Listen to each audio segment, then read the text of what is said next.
مرحبا يا رمضان، مرحبا يا رمضان،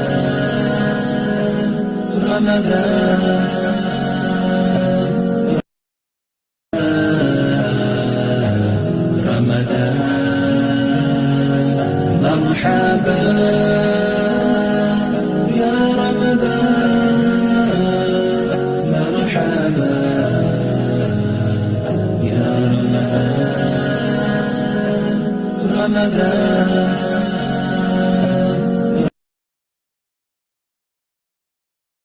نسألك يا من هو الله الذي لا إله إلا هو الإله الرحمن الرحيم الملك القدوس السلام المؤمن المهيمن العزيز الجبار المتكبر الخالق البارئ المصور الغفار القهار الوهاب الرزاق الفتاح الخلاق العليم القابض الباسط القاهر المعطي المتر السيد السميع البصير الحكم الرب اللطيف الخبير الحليم العظيم الغفور الشكور القريب الكبير الحفيظ المقيت الحسيب المبين الكريم الرقيب المجيب الرفيق الحكيم الودود المجيد الشافي الشهيد الحق الوكيل القوي المتين الولي الحميد الجميل الأعلى النصير المالك المليك الحي القيوم الحافظ الواحد الأحد الصمد القادر المقتدر المقدم المؤخر الأول الآخر الأكرم الظاهر الباطن الباسع المتعال البر التواب الديان العفو الرؤوف الجواد المنان الطيب الغني الحفي العلي الستير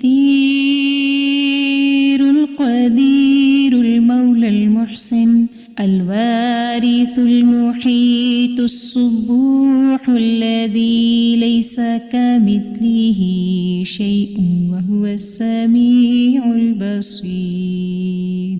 شهر رمضان الذي أنزل فيه القرآن هدى للناس وبينات من الهدى والفرقان فمن شهد منكم الشهر فليصمه ومن كان مريضا أو على سفر فعدة من أيام أخر يريد الله بكم اليسر ولا يريد بكم العسر ولتكملوا العدة ولتكبروا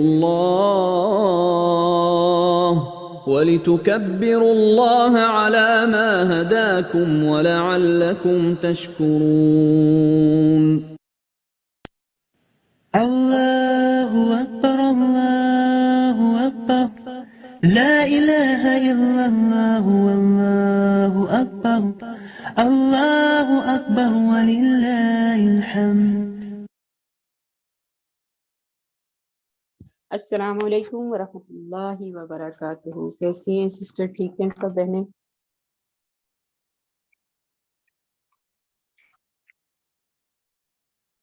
اللہ تعالیٰ سے دعا ہے کہ اللہ تعالیٰ سب کو اپنے حفظ و امان میں رکھے.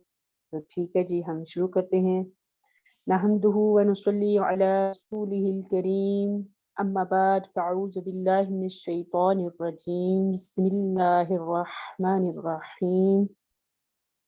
رب اشرح لي صدري ويسر لي أمري واحلل عقدة من لساني يفقهوا قولي واجعلني وزيرا من أهلي. پہلا سے نیت کی دعا پڑھ لیتے ہیں، آپ لوگ بھی پڑھ لیجئے. اللهم اجعل عملي كله صالحا واجعله لوجهك خالصا ولا تجعل لأحد فيه شيئا. اللهم إني أسألك علما نافعا رزقا طيبا وعملا متقبلا. آمین اللہم آمین. ٹھیک ہے جی، شروع کرتے ہیں. الحمدللہ الحمدللہ ثم الحمدللہ. آج ہمارا 5واں پارہ ہے والمحصنات، اور اس سورہ النساء کا صفحہ جاری ہے. کل ہم نے اس کو شروع کیا تھا، اور اس کا جو مین اس میں کہنے کے مرکزی مضمون ہے وہ یہ ہے کہ اسلامی حکومت جو قائم کرنی ہے اس کی طرف اشارہ ہے. لیکن یہ تو ایک بڑی اسٹیٹ کو قائم کرنے سے پہلے اس کی جو بنیاد ہے وہ ایک گھر سے شروع ہوتی ہے. ایک معاشرہ ایک گھر سے بنتا ہے، تو اس کے لیے خاص طور پر عورتوں کو کے نام سے ہی یہ سورہ ہے کہ عورت ہی ایک معاشرے کو قائم کرنے میں بہت بڑا رول ادا کرتی ہے، ایک خاندان کو بنانے میں بہت بڑا رول ادا ہوتا ہے اس کا. تو اس لیے پھر اس میں ان چیزوں کو رکھا گیا. اور دوسرا بہت اہم بات کہ کمزوروں کے حقوق کا عدل یہاں بتایا گیا، کیونکہ جب تک کمزور طبقہ اوپر نہیں آتا تو معاشرہ جو ہے کبھی بھی قائم نہیں ہو سکتا. تو یہاں یہی بات ہو رہی ہے. تو شروع کرتے ہیں. بسم اللہ الرحمن الرحیم. اعوذ باللہ من الشیطان الرجیم. بسم اللہ الرحمن الرحیم. والمحصنات من النساء إلا ما ملكت أيمانكم كتاب الله عليكم وأحل لكم ما وراء ذلكم أن تبتغوا بأموالكم محسنين غير مسافحين فما استمتعتم به منهن فآتوهن أجورهن فريضة ولا جناح عليكم فيما تراضيتم به من بعد الفريضة ان اللہ کان علیما حکیما. ترجمہ: اور شوہر والی عورتیں بھی تم پر حرام ہیں مگر وہ جو تمہارے قبضے میں آ جائیں. یہ حکم اللہ نے تم کو لکھ دیا ہے، اور ان کے سوا اور عورتیں تم کو حلال ہیں، اس طرح سے کہ مال خرچ کر کے ان سے نکاح کر لو، بشرطے کہ نکاح سے مقصود عفت قائم کرنا نہ کہ شہوت تانی. تو جن عورتوں سے تم فائدہ حاصل کرو ان کا مقرر کیا ہوا مہر ادا کرو، اور اگر مقرر کرنے کے بعد آپس میں رضامندی سے مہر میں کمی بیشی کر لو تو تم پر کچھ گناہ نہیں، بے شک اللہ سب کچھ جاننے والا اور حکمت والا ہے. یہاں اب یہ جو نکاح کی اہمیت پتہ چل رہی ہے، اور کہہ لیں کہ نکاح کے بارے میں آپ صلی اللہ علیہ وسلم کی حدیث بھی ہے کہ جس نے نکاح کیا اس نے آدھا دین مکمل کر لیا. اب یہاں اس کا طریقہ کار بھی بتایا جائے گا انشاءاللہ. ہم ترجمہ ایک دو آیت کا دیکھ کے تو اس کو بات کرتے ہیں. آیت نمبر 25 میں: اور جو شخص تم میں سے مومن آزاد عورتوں سے نکاح کا مقدور نہ رکھے تو مومن لونڈیوں ہی سے جو تمہارے قبضے میں آ گئی ہو نکاح کرے، اور اللہ تمہارے ایمان کو اچھی طرح جانتے ہیں.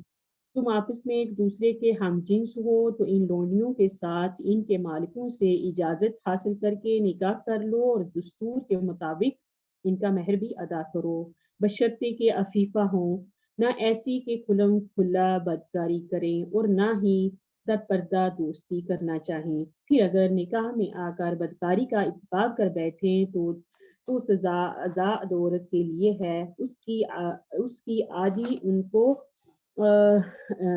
دی جائے۔ یہ اجازت اس شخص کو ہے جس سے گناہ کا کر بیٹھنے کا اندیشہ ہو، اور اگر صبر کرو تو یہ تمہارے لیے بہت اچھا ہے، اور اللہ بخشنے والا ہے اور مہربان۔ یہاں اب ریاست چلانے کے لیے کون سا ٹریک سلیکٹ کرنا ہے یہ بتایا جا رہا ہے، اور اس کے لیے نکاح کا آپشن دی جا رہی ہے، لیکن نکاح کیسے کرنا ہے، یعنی یہاں جن پر آپ کے ساتھ نکاح حرام ہے، لیکن اب یہاں ایک شادی شدہ عورت جس کے بارے میں بتایا جا رہا ہے، اگر دارالحرب سے قید ہو کر دارالاسلام میں آئے تو نکاح اس کا ٹوٹ جاتا ہے آٹومیٹک۔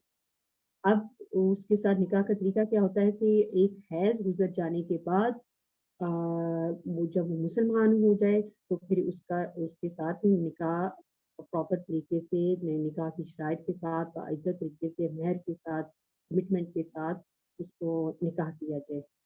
دوسرا، یہاں ایک کلیئر تصور جو ہمارے سامنے آ رہا ہے، یہاں مردوں کی ذمہ داری واضح کر دی گئی ہے۔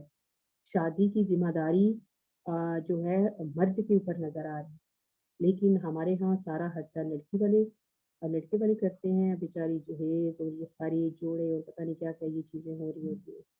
تو تیسری چیز جو ہمیں اس میں نظر آ رہی ہے، ایک سلیوری، لونڈی کا تصور۔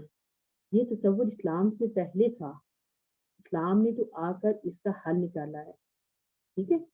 تو یہ ایک چیز ذہن میں رہنی چاہیے کہ اللہ تعالیٰ نے تو ان چیزوں کے حل نکالے ہیں، نہ کہ ایک لونڈی کا تصور دیا۔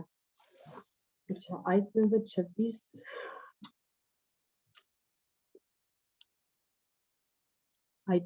کی طرف چلتے ہیں۔ اللہ چاہتا ہے کہ اپنی آیتیں تم سے کھول کھول کر بیان فرمائے اور تم کو اگلے لوگوں کے طریقے بتائے اور تم پر مہربانی کرے، اور اللہ جاننے والا اور حکمت والا ہے۔ اور اللہ تو چاہتا ہے کہ تم پر مہربانی کرے، اور جو لوگ اپنی خواہشوں کے پیچھے چلتے ہیں وہ چاہتے ہیں کہ تم سیدھے راستے سے بھٹک کر دور جا پڑو۔ اللہ چاہتا ہے کہ تم پر سے بوجھ ہلکا کرے، اور انسان طبعاً کمزور پیدا ہوا ہے۔ مومنوں، ایک دوسرے کا مال ناحق نہ کھاؤ، ہاں اگر آپس کی رضامندی سے تجارت کا لین دین ہو اور اس سے مالی فائدہ حاصل ہو جائے تو وہ جائز ہے، اور اپنے آپ کو ہلاک نہ کرو، کچھ شک نہیں کہ اللہ تم پر مہربان ہے۔ جو تعدی اور ظلم سے ایسا کرے گا ہم اس کو عنقریب جہنم میں داخل کریں گے، اور یہ اللہ کو آسان ہے۔ اگر تم بڑے بڑے گناہوں سے جن سے تم کو منع کیا جاتا ہے اجتناب رکھو گے تو ہم تمہارے چھوٹے چھوٹے گناہ معاف کر دیں گے، اور تمہیں عزت کے مکانوں میں داخل کریں گے۔ اور جس چیز میں اللہ نے تم میں سے بعض کو بعض پر فضیلت دی ہے اس کی ہوس مت کرو۔ مردوں کو ان کاموں کا ثواب ہے جو انہوں نے کیے، اور عورتوں کو ان کاموں کا ثواب ہے جو انہوں نے کیے، اور اللہ سے اس کا فضل اور کرم مانگتے رہو، کچھ شک نہیں کہ اللہ ہر چیز سے واقف ہے۔ اور جو ماں باپ اور رشتہ دار چھوڑ جائیں تو حقداروں میں تقسیم کر دو کہ ہم نے ہر ایک کے حقدار مقرر کر دیے ہیں، اور جن لوگوں سے تم عہد کر چکے ہو ان کو بھی ان کا حصہ دو، بے شک اللہ ہر چیز پر قادر ہے اور نگران ہے، بے شک اللہ تعالیٰ ہر چیز پر نگران ہے۔ اب یہاں آیات کے اینڈ پہ بار بار اللہ تعالیٰ کی صفت بتائی جا رہی ہیں، اور یہ صفت ان چیزوں سے کنیکٹنگ کریں تو اللہ تعالیٰ کیا کہہ رہے ہیں کہ میں ہر چیز پر قادر ہوں، میں آسان کر دوں گا، میں جاننے والا ہوں، میں رحم کرنے والا ہوں۔ یعنی کہ ان چیزوں کے ساتھ ساتھ اللہ تعالیٰ اگر ہم یہ کام کریں تو اللہ تعالیٰ ہم پر جانتے ہیں، ہم پر رحم کریں گے، ہمارے لیے آسانیاں کریں گے۔ ہم اگر معاشرے کو اچھی طریقے سے چلانے کی کوشش کریں، اپنے گھر کو اچھی طریقے سے چلانے کی کوشش کریں۔ تو یہاں کیا بات پتہ چل رہی ہے ہمیں آیت 26 سے 33 میں، کہ بڑی ریاست کو اجتماعی طور پر چلانے کے لیے ایک کامیابی کا جو ٹریک بتایا جا رہا ہے کہ معاشرتی جو برائیاں ان سے دور کر کے ایک خاندانی زندگی کو کہنے کہ اگر وہ دور نہ ہو تو خاندانی زندگی بھی مضبوط نہیں ہوتی، اور اس کے لیے معاشرتی جو احکام میں اپنے آپ کو خود ساختہ ہی جگڑ بندیاں کر لینا، ان سے بچنا، بلکہ جو اللہ نے ادھر یہاں ہمیں ٹولز بتا رہے ہیں، جو ہمیں احکامات دیے جا رہے ہیں، ان کی راہ استعمال کریں گے تو ہم آسانیوں میں رہیں گے۔ اور اگر اس طرح نہ بھی کریں تو اللہ تعالیٰ کہتے ہیں اگر نہیں کیا تو کرو، اگر نہیں کر رہے تو اس کی سزا پھر بھی نہیں ہے، توبہ کر لو۔ ٹھیک ہے، اور دوسرا یہ ہے کہ دین میں اعتدال کی راہ اختیار کرو، اور ایک دین کو ہمارا اعتدال کی راہ بھی پسند کرتا ہے۔ اور خاندانی جو افراد ہیں ان کو خاص طور پر ایک جو سربراہ ہوتا ہے اس کو دیانتدار اور مال جائز طریقے سے کھانا، اور اس طرح کہہ لیں کہ کبیرہ گناہوں سے بچنا۔ جہاں ایک موٹیویشن دیتے ہیں اللہ تعالیٰ، ایک خوشخبری دے کر کہ کبیرہ گناہوں سے بچنے کا حکم کیسے ہے کہ جب آپ کبیرہ گناہوں سے بچیں گے تو اللہ تعالیٰ چھوٹے چھوٹے جو گناہ ہیں ان کی چشم پوشی کریں گے، اور اس اللہ تعالیٰ کی رحمت ہوگی۔ یہ سب تک اللہ تعالیٰ بتا کر کیا کریں کہ اللہ تعالیٰ نے دنیا کے کارخانے کا انتظام ہے وہ کہہ لیں کہ چلانے کے لیے کسی کو کسی پر فضیلت دی ہے، اور اس میں کیا حکمت پوشیدہ ہے کہ مثلاً آپ دیکھیں سب ہی اگر جوتے بنانے والے ہوتے تو جوتے مرمت کس نے کرنے تھے؟ اگر سب حجام والے حجام والا مطلب کوئی حجام والا نہ ہوتا تو پھر کٹنگ کس نے کرنی تھی؟ یعنی کہ یہ اللہ تعالیٰ کی تقسیم ہے، اس تقسیم میں خست سے بچنا اور ایک نظام چلانا، اس کے اندر اللہ تعالیٰ کے جو اللہ تعالیٰ نے آپ کو اسٹیٹس دیا اس کے اندر اپنے آپ کو سرنڈر کر دینا، جہاں یہ بتایا جا رہا ہے۔ ٹھیک ہے جی، آگے چلتے ہیں۔ مرد عورتوں پر حاکم اور مسلط ہیں، اس لیے کہ اللہ نے بعض کو بعض سے افضل بنایا ہے، اور اس لیے بھی کہ مرد اپنا مال خرچ کرتے ہیں تو جو نیک بیویاں ہیں وہ مردوں کے حکم پر چلتی ہیں، ان کے پیٹھ پیچھے اللہ کی حفاظت میں مال و آبرو کی خبرداری کرتی ہیں، اور جن عورتوں کی نسبت تمہیں معلوم ہو کہ سرکشی کرنے لگی ہیں تو پہلے ان کو زبانی سمجھاؤ، اور اگر نہ سمجھے تو پھر ان کے ساتھ سونا ترک کر دو، اگر اس پر بھی باز نہ آئیں تو پھر ان کو مارو، اور اگر فرما بردار ہو جائیں تو پھر ان کو ایذا دینے کا کوئی بہانہ مت ڈھونڈو، بے شک اللہ تعالیٰ سب سے اعلیٰ اور جلیل القدر ہے۔ اگر تم کو معلوم ہو کہ میاں بیوی میں ان میں ان بن ہے تو ایک منصف مرد کے خاندان میں سے اور ایک منصف عورت کے خاندان میں سے مقرر کرو، اور اگر صلح کرا دینا چاہیں گے تو اللہ ان میں موافقت پیدا کر دے گا۔ کچھ شک نہیں کہ اللہ سب کچھ جانتا ہے اور سب باتوں سے خبردار ہے، اور اللہ ہی کی عبادت کرو اور اس کے ساتھ کسی کو شریک نہ بناؤ، اور ماں باپ اور رشتہ داروں اور یتیموں محتاجوں اور رشتہ دار ہمسایوں اور اجنبی ہمسایوں اور رفقائے پہلو یعنی پاس بیٹھنے والوں اور مسافروں اور جو لوگ تمہارے قبضے میں ہوں سب کے ساتھ احسان کرو، کہ اللہ احسان کرنے والے کو دوست رکھتا ہے۔ تکبر کرنے والے بڑائی مارنے والے کو دوست نہیں رکھتا، جو خود بھی بخل کریں اور لوگوں کو بھی بخل سکھائیں، اور جو مال اللہ نے ان کو اپنے فضل سے عطا فرمایا ہے اسے چھپا چھپا کر رکھیں، اور ہم نے ناشکروں کے لیے ذلت کا عذاب تیار کر رکھا ہے، اور خرچ بھی کریں تو اللہ کے لیے نہیں بلکہ لوگوں کو دکھانے کے لیے، اور یہ ایمان نہ اللہ پر نہ لائیں اور ایمان نہ اللہ پر لائیں اور نہ روز آخرت پر، ایسے لوگوں کا ساتھی شیطان ہے، اور جس کا ساتھی شیطان ہو تو کچھ شک نہیں کہ وہ برا ساتھی ہے۔ اور اگر لوگ اللہ پر روز قیامت پر ایمان لاتے ہیں، جو کچھ اللہ نے ان کو دیا تھا اس میں سے خرچ کرتے ہیں تو ان کا کیا نقصان ہوتا، اور اللہ ان کو خوب جانتا ہے۔ اللہ کسی کی ذرا بھی حق تلفی نہیں کرتا، اور اگر نیکی کی ہوگی تو اس کی 2 چندے کر دے گا، ہاں اور اپنے ہاں اسے اجر عظیم بخشے گا۔ بھلا اس دن کیا حال ہوگا جب ہم ہر امت میں سے احوال بتانے والے کو بلائیں گے اور تم کو ان لوگوں کا حال بتانے کو گواہ طلب کریں گے، اور اس روز کافر اور پیغمبر کے نافرمان آرزو کریں گے کہ کاش ان کو زمین میں مدفون کر کے مٹی برابر کر دی جاتی، اور اللہ سے کوئی بات چھپا نہیں سکیں گے۔ اب یہاں ان آیات میں ہمیں کیا پتہ چلتا ہے کہ اللہ تعالیٰ فرما رہے ہیں کہ اب انفرادی طور پر ایک خاندان جو بار بار جو بات آ رہی ہے انفرادی سے اجتماعی بات کی طرف چلتے ہیں، بات آیات چل رہی ہیں، جو جو اصل میں ایک انفرادی طور پر ایک خاندان جو ہوتا ہے وہ بڑی ریاست کی بنیاد ہوتی ہے، اور اس کو چلانے کے لیے فرداً فرداً انفرادی طور پر مل کر پھر ہم ایک بڑی نظام زندگی تشکیل دیتے ہیں، اور یہ سب کام اپنے اپنے دائرہ کار میں سب کر رہے ہوتے ہیں، تب جا کر ایک اجتماعی نظام جو ہے برقرار رہتا ہے۔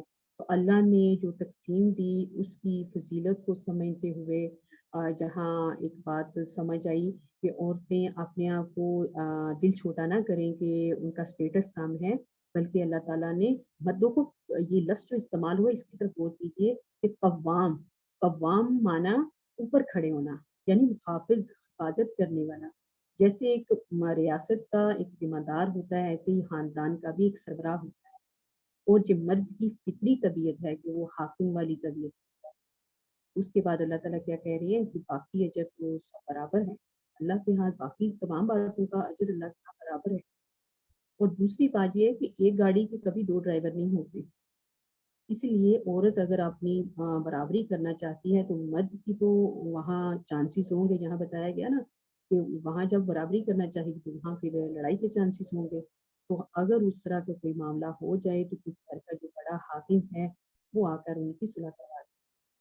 اور دوسرا میت کی وراثت میں وارثوں کے علاوہ جس کے ساتھ کوئی کمٹمنٹ ہو، اچھے تعلقات ہوں، اچھی دوستی ہو، وہاں بھی کچھ دینے کا ملنا چاہیے اس کو۔ یہاں یہ بات کی گئی، یعنی کہ یہاں معاشرے کی تعلیم کے لیے حقوق اللہ کے ساتھ ساتھ حقوق العباد کا بھی حکم دیا جا رہا ہے۔ آگے چلتے ہیں۔ مومنوں، جب تم نشے کی حالت میں ہو تو جب تک ان الفاظ کو جو منہ سے کہو سمجھنے نہ لگو، نماز کے پاس نہ جاؤ، اور جنابت کی حالت میں بھی نماز کے پاس نہ جاؤ جب تک کہ غسل نہ کر لو۔ ہاں، اگر بحالت سفر رستے چلے جا رہے ہوں اور پانی نہ ملنے کے سبب غسل نہ کر سکو تو تیمم کر کے نماز پڑھ لو۔ اور اگر تم بیمار ہو یا سفر میں ہو یا کوئی تم میں سے بیت الخلاء سے ہو کر آیا ہو جو تم عورتوں سے ہم بستر ہوئے ہو اور تمہیں پانی نہ ملے تو پاک مٹی لو اور منہ ہاتھ کا مسح کر کے تیمم کر لو۔ بے شک اللہ معاف کرنے والا اور بخشنے والا ہے۔ بھلا تم نے ان لوگوں کو نہیں دیکھا جن کو کتاب سے حصہ دیا گیا تھا کہ وہ گمراہی کو خریدتے ہیں اور چاہتے ہیں کہ تم بھی رستے سے بھٹک جاؤ، اور اللہ تعالیٰ تمہارے دشمنوں سے خوب واقف ہے، اور اللہ ہی کافی کارساز ہے اور کافی مددگار ہے۔ اور یہ جو یہودی ہیں ان میں سے کچھ لوگ ایسے بھی ہیں کہ کلمات کو ان کے مقامات سے بدل دیتے ہیں اور کہتے ہیں کہ ہم نے سن لیا اور نہیں مانا، اور سنیے نہ سنوائیے، جاؤ زبان کو مروڑ کر اور دین میں خان کی راہ سے تم سے گفتگو کرتے وقت رائنا کہتے ہیں اور یوں کہتے ہیں کہ ہم نے سن لیا اور مان لیا، اور اس میں اور رائنا کی جگہ انظر کہتے تو ان کے حق میں بہتر ہوتا اور بات کی درست ہوتی، لیکن اللہ نے ان کے پر لعنت کر دی ہے۔ تو یہ کچھ تھوڑے ہی ایمان لاتے ہیں۔ اے کتاب والو، قبل اس کے کہ ہم لوگوں کے منہوں کو بگاڑ کر ان کی پیٹھ طرف پھیر دیں، یا پھر ان پر اس طرح لعنت کریں کہ جس طرح ہفتے والے پر کی تھی، ہماری نازل کی ہوئی کتاب پر جو تمہاری کتاب کی بھی تصدیق کرتی ہے۔ ایمان لاؤ اور اللہ نے جو حکم فرمایا سمجھ لو کہ ہو چکا۔ اللہ اس گناہ کو نہیں بخشے گا کہ کسی کو اس کا شریک بنایا جائے اور اس کے سوا کسی اور گناہ کو جس کو چاہے معاف کر دے، اور جس نے اللہ کا شریک مقرر کیا اس نے بڑا بہتان باندھا۔ کیا تم نے ان لوگوں کو نہیں دیکھا جو اپنے تئیں پاکیزہ کہتے ہیں؟ نہیں، بلکہ اللہ ہی جس کو چاہتا ہے پاکیزہ کرتا ہے، اور ان پر داغے برابر بھی ظلم نہیں کرتا۔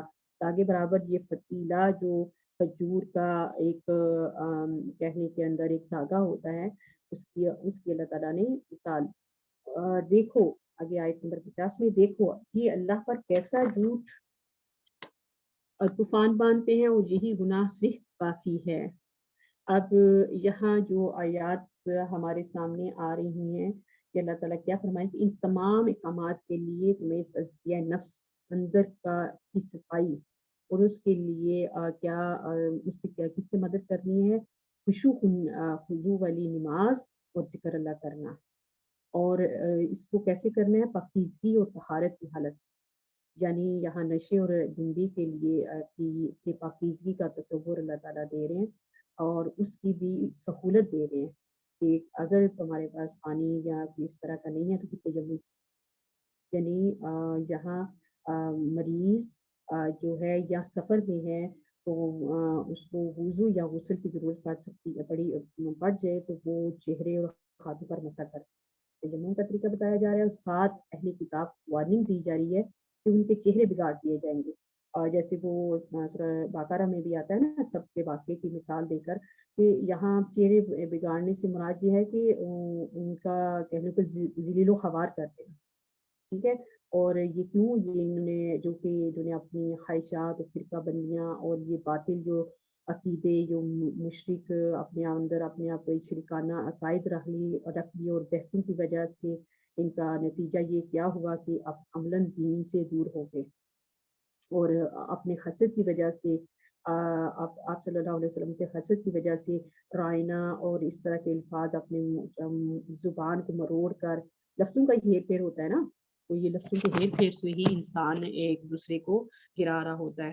تو یہاں یہ بتایا جائے رائنا اور انظر کہہ کر یہ آپ صلی اللہ علیہ وسلم سے حسد کا ایک اپنا غبار اندر کا نکالتے تھے، یعنی کہ ہمیں یہ جو لیسن مل رہا ہے ان آیات میں، یہ چیزیں آج مسلمانوں میں بھی پائی جاتی ہیں، اور یہ حالات گواہی دے رہے ہیں کہ یہ فرقہ بازیاں اور اس طرح کے کام جو ہیں جس کو اللہ تعالیٰ نے ناپسند کیا ہے، اور قرآن یہ بتا رہا ہے جب اس طرح کے کام کرو گے تو اپنی راہ سے ہٹنے نظر آؤ گے تو ذلت تمہارا مقدر بن جائے گی، تو اس لیے ان چیزوں سے بچنا اور اللہ تعالیٰ جو احکامات بتا رہے ہیں ان پر عمل کرنا اللہ تعالیٰ ہمیں نصیب فرمائے۔ بھلا تم نے ان لوگوں کو دیکھا نہیں جن کو کتاب سے حصہ دیا گیا ہے کہ بتوں اور شیطان کو مانتے ہیں اور کفار کے بارے میں کہتے ہیں کہ یہ لوگ مومنوں کی نسبت سیدھے رستے پر ہیں، یہی لوگ ہیں جن پر اللہ نے لعنت کی ہے، جس پر اللہ لعنت کرے تو تم اس کا کسی کو مددگار نہ پاؤ گے، کیا ان کے پاس بادشاہی کا کچھ حصہ ہے تو لوگوں کو تل برابر بھی نہ دیں گے، یا جو اللہ نے ان لوگوں کو اپنے فضل سے دے رکھا ہے اس کا حسد کرتے ہیں، تو ہم نے خاندان ابراہیم کو کتاب اور دانائی عطا فرمائی تھی اور سلطنت عظیم بھی بخشی تھی، پھر لوگوں میں سے کسی نے تو اس کتاب کو مانا اور کوئی اس سے رکا اور ہٹا رہا، تو ان نہ ماننے والوں کے جلانے کو دوزخ کی جلتی ہوئی آگ کافی ہے۔ جن لوگوں نے ہماری آیتوں سے کفر کیا ان کو ہم عنقریب آگ میں داخل کریں گے، جب ان کی کھالیں گل اور جل جائیں گی تو ہم کھالیں اور بدل دیں گے تاکہ ہمیشہ عذاب کا مزہ چکھتے رہیں، بے شک اللہ غالب اور حکمت والا ہے۔ اور جو لوگ ایمان لائے اور عمل نیک کرتے رہے ان کو ہم بشتوں میں داخل کریں گے جن کے نیچے نہریں بہ رہی ہیں اور ان میں ہمیشہ ہمیشہ رہیں گے، اور وہاں ان کے لیے پاک بیویاں ہیں اور ان کو ہم گھنے سائے میں داخل کریں گے۔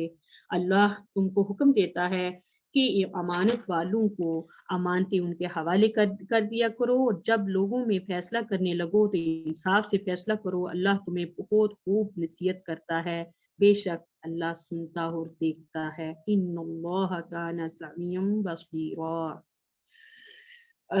مومنو، اللہ اور اس کے رسول کی نافرمانی کرو، فرما برداری کرو، اللہ اور اس کے رسول کی فرما برداری کرو، اور جو تم میں سے صاحب حکومت ہیں ان کی بھی، اگر کسی بات میں تم میں سے اختلاف واقع ہو تو اگر اللہ اور روز آخرت پر ایمان رکھتے ہو تو اس کا اللہ اور اس کے رسول کی طرف رجوع کرو، یہ بہت اچھی بات ہے، اس کا انجام بھی اچھا ہے۔ جہاں یہ کیا بتایا جا رہا ہے کہ ایک جتھا بندی کا نقصان، گروہ بندی کا نقصان کیا ہے؟ جب آپ دعوت اللہ کے راستے میں جتھا بندیاں بنا لیں تو پھر دین نہیں پروموٹ ہوتا بلکہ اپنا گروہ پروموٹ ہوتا ہے، اپنے لائکس لینے کے چکروں میں وہ کام ہو جاتے ہیں، جہاں وہ کام ہونے لگ جاتے ہیں، اپنے لائکس لینے کے چکروں میں انسان پڑ جاتا ہے۔ تو یہاں ایک مدینے کے یہود جو تھے، ایک مثال دی جا رہی ہے کہ مدینے کے یہود جو شرک کو ناپسند کرتے تھے لیکن مسلمانوں کی ضد میں آ کر انہوں نے مشرکین کے ساتھ گٹھ جوڑ کرتے، اور ان کی یہ کیا حرکت، اس کی وجہ کیا تھی کہ ہم کہتے تھے کہ ہم اللہ کے چہیتے ہیں، سرداری ہمارا حق ہے، اور یہ وجہ تھی ان کو اندر کا ایک وہ تھا، تو ان کے محمدیہ میں کہہ لیں کہ آج یہ چیزیں پائی جاتی ہیں، ٹھیک ہے۔ ہر کہتا ہے کہ میں آئی ایم دا بیسٹ، میں حکم کروں گا میری چلے گی، یا ہمارا فرقہ ٹھیک ہے ہم ہی پکے جنتی ہیں، ہمارا گروہ، ہمارے گروہ دیکھ لیں شیعہ وہابی اس طرح کے سب اپنے آپ کو سنی، سب اپنے آپ کو جنتی سمجھتے ہیں، تو اللہ تعالیٰ ایسوں کا انجام کیا بتا رہے ہیں؟ جہنم، ٹھیک ہے۔ اور ایمان والوں کو جو ایمان والے ہیں یا جو صالح اعمال کرتے ہیں یا اپنی امانت اور قرض اور وارث کا حق اور عہدہ کا حق عہدے کو دینے والے کا حق دیتے ہیں، تو اختلافات کی صورت میں کتاب کی طرف رجوع کرتے ہیں، رسول صلی اللہ علیہ وسلم قرآن کی طرف رجوع کرتے ہیں، تو اللہ ایسے کرنے والوں میں شامل فرما دے ہمیں، آمین۔ اب یہاں آگے جو منافقین کے جو دعوے ہیں ان کی آگے بات ہونے لگی ہے آیت نمبر 60 پہ۔ جو وہ دعوے تو بہت کرتے ہیں، اب ان کا ایک سینیریو شروع ہو رہا ہے منافقین کے بارے میں۔ کیا تم نے ان لوگوں کو نہیں دیکھا جو دعویٰ تو یہ کرتے ہیں جو کتاب تم پر نازل ہوئی اور جو کتابیں تم سے پہلے نازل ہوئیں ان سب پر ایمان رکھتے ہیں، اب چاہتے یہ ہیں کہ اپنا مقدمہ ایک سرکش کے پاس لے جا کر فیصلہ کرائیں، حالانکہ ان کو حکم دیا گیا تھا کہ اس سے اعتقاد نہ رکھیں، اور شیطان تو یہ چاہتا ہے کہ ان کو بہکا کر رستے سے دور ڈال دے، اور جب ان سے کہا جاتا ہے کہ جو حکم اللہ نے نازل فرمایا ہے اس کی طرف رجوع کرو اور پیغمبر کی طرف آؤ، تو تم منافقوں کو دیکھتے ہو کہ تم سے اعراض کرتے ہیں اور رکے جاتے ہیں۔ کیسی نظاموں کی بات ہے کہ جب ان کے اعمال کی شامت سے ان پر کوئی مصیبت واقع ہوتی ہے تو تمہارے پاس بھاگے آتے ہیں اور قسمیں کھاتے ہیں کہ واللہ ہمارا مقصود تو بھلائی اور موافقت تھا۔ ان لوگوں کے دلوں میں جو کچھ ہے اللہ اس کو خوب جانتا ہے، تم ان کی باتوں کا کچھ خیال نہ کرو اور انہیں نصیحت کرو اور ان سے ایسی باتیں کہو جو ان کے دلوں پر اثر کر جائیں، اور ہم نے جو پیغمبر بھیجا ہے اس لیے بھیجا ہے کہ اللہ کے فرمان کے مطابق اس کا حکم مانا جائے، اور یہ جو لوگ جب اپنے حکم میں ظلم کر بیٹھے تھے اگر تمہارے پاس آتے اور اللہ سے بخشش مانگتے اور رسول بھی ان کے لیے بخشش طلب کرے تو اللہ کو اللہ معاف کرنے والا ہے اور مہربان پاتے۔ تمہارے پروردگار کی قسم، یہ لوگ جب تک اپنے تنازعات میں تمہیں منصف نہ بنائیں اور جو فیصلہ تم کر دو اس سے اپنے دل میں تنگ نہ ہوں بلکہ اس کو خوشی سے مان لیں، تب تک مومن نہیں ہوں گے۔ اگر ہم انہیں حکم دیتے کہ اپنے آپ کو قتل کر ڈالو یا اپنے گھر چھوڑ کر نکل جاؤ تو ان سب میں سے تھوڑے ہی ایسا کرتے۔ جہاں بار بار یہ ایک بات آتی ہے کہ جو اچھے کام کرنے والے ہیں وہ قلیل ہیں، ٹھیک ہے۔ اور اگر یہ اس نصیحت پر کاربند ہوتے ہیں جو ان کو کی جاتی ہے ان کے حق میں بہتر ہے اور زیادہ ثابت قدمی کا موجب ہوتا ہے، ہم ان کو اپنے ہاتھ سے اجر عظیم بھی عطا فرماتے اور سیدھا رستہ بھی دکھاتے۔ اور جو لوگ اللہ اور اس کے رسول کی اطاعت کرتے اور قیامت کے روز ان لوگوں کے ساتھ ہوں گے جن پر اللہ نے بڑا فضل کیا، یعنی انبیاء اور صدیقین اور شہداء اور نیک لوگ، ان لوگوں کی رفاقت بہت ہی خوب ہے، یہ اللہ کا فضل ہے اور اللہ جاننے والا ہے اور اللہ کافی ہے۔ اب یہاں کہنے کی جو بات ہو رہی ہے کہ منافقین کا رویہ، ان کا ڈبل سٹینڈر ہونا، ان کا سائن کیا ہوتا ہے؟ وہ بات بات پر قسم کھاتے ہیں اور اپنی بات کو یقین دلانے کے لیے جھوٹی قسم، واللہ واللہ، ویسے اسلام تو کرتے رہنا، اس کے دعوے کرتے رہنا، جو ہی اللہ اور رسول کا جو فیصلہ سامنے آ گیا تو وہاں اپنے آپ کو دل تنگ محسوس کرنا، صرف کیا بات ہے ذاتی مفاد نظر نہیں آ رہا، اس میں ناک کٹ جائے گی۔ تو یہاں اللہ تعالیٰ کہہ لیں کہ ہمارے سامنے ایک حدیث بھی آتی ہے کہ کوئی شخص مومن ہو نہیں سکتا جب تک اس کی خواہش نفس اس کے تابع نہ ہو جائے جس سے میں لے کر آیا۔ تو اس لیے اپنی خواہشات کو پیچھے کرنا اور اسلام کے مطابق رسول صلی اللہ علیہ وسلم کے احکامات کے مطابق اپنی زندگی کو چلانا، اور یہ احکامات ایسے کہہ لیں کہ عین فطرت کے مطابق ہے، یعنی کہ یہ زندگی کو کہہ لیں کہ آسان بنانے والے ہیں۔ اب یہاں اگلے رکوع میں جو بات ہے، پچھلے تو انہوں نے دعوے کیے، اب یہاں جب کام کی باری آتی ہے تو پھر ان کا طرز عمل کیا ہوتا ہے؟ منافقین کی بات ہو رہی ہے، جب ان کام کی باری آتی ہے تو پھر کیا کرتے ہیں؟ مومنوں جہاد کے لیے ہتھیار لے لیا کرو، پھر یا تو جماعت جماعت ہو کر نکلا کرو یا کٹ کے کوچ کیا کرو۔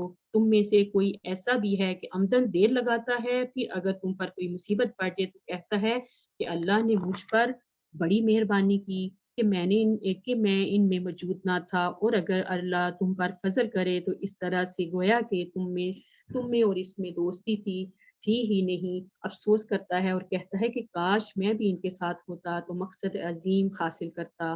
تو جو لوگ آخرت کو خریدتے اور اس کے بدلے دنیا کی زندگی کو بیچنا چاہتے ہیں، ان کو چاہیے کہ اللہ کی راہ میں جنگ کریں، اور جو شخص اللہ کی راہ میں جنگ کرے اور پھر شہید ہو جائے یا غلبہ پائے تو عنقریب اس کو بڑا ثواب دیں گے۔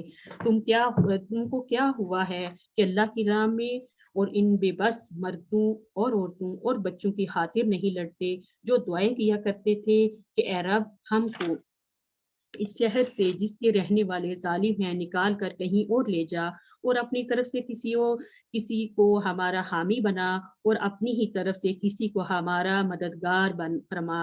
جو مومن ہیں وہ اللہ تعالیٰ کے لیے لڑتے ہیں اور جو کافر ہیں وہ بتوں کے لیے لڑتے ہیں۔